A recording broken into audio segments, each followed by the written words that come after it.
Hello friends, జీవితంలో ఒక్కసారైనా మనందరినీ ఎవరో ఒకరు మోసం చేస్తారు. మిత్రుడి దగ్గర, ప్రేమలో, బంధువుల దగ్గర, లేక వ్యాపారంలో. మోసం అనేది మనకు కలిగే నొప్పుల్లో అత్యంత లోతైన నొప్పి. ఎందుకంటే మనం మనసు ఇచ్చిన వాళ్ళ చేతితో గాయపడతాం. మరి ఆ నొప్పి తర్వాత ఏమవుతుందో తెలుసా? కొంతమంది మౌనం అవుతారు, కొంతమంది విరిగి పడతారు, కొంతమంది ఆలోచిస్తారు నేనేం తప్పు చేశాను అని. ఇంకా కొంతమంది జీవితాన్నే వదిలేసంతగా బాధపడతారు. కానీ విను, మోసపోవడం అంటే ఓడిపోవడం కాదు. మోసపోవడం అంటే నువ్వు నిజాయితీగా ఉన్నావని, నువ్వు మనసుతో నడిచావని సాక్ష్యం. ఎవరు మోసం చేశారు కదా అంటే వాళ్ళు తప్పు చేశారు, నువ్వు కాదు.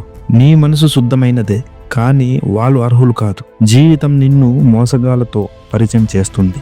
దానర్థం నిన్ను తక్కువ చేయడానికి కాదు, నిన్ను గుర్తు చేయటానికి. ఎవరి మీద నమ్మకం పెట్టుకోవాలో ఎవరి మీద కాదు అని. నువ్వు మోసపోయిన రోజే నీలో ఒక కొత్త నువ్వు పుడతావు. ఆ రోజు నుండి నువ్వు చూడలేని విషయాలు కనిపిస్తాయి, నువ్వు వినలేని శబ్దాలు అర్థమవుతాయి, ముఖం వెనుక ఉన్న ముఖాలు గుర్తుపడతావు. అది శిక్ష కాదు, అది శిక్షణ. మోసం చేసిన వాళ్ళు నీ జీవిత పాఠశాలలో టీచర్లు.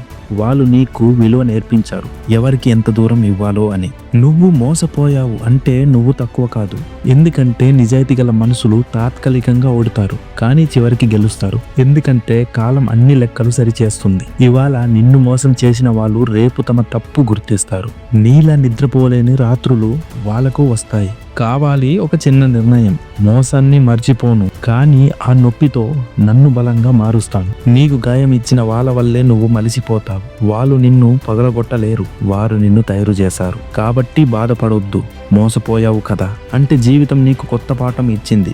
మరుసటిసారి నువ్వు మోసపోవు, ఎందుకంటే ఇప్పుడు నీలో ఉన్న ఆ బలం వాళ్ళు ఊహించలేరు. మోసం మనసును గాయపరుస్తుంది, కానీ అదే మనసును నిజమైన వాడిని చేస్తుంది. మోసపోయినందుకు ఏడవకు, మోసం నేర్పినందుకు జీవితానికి ధన్యవాదాలు చెప్పు. ఓకేనా?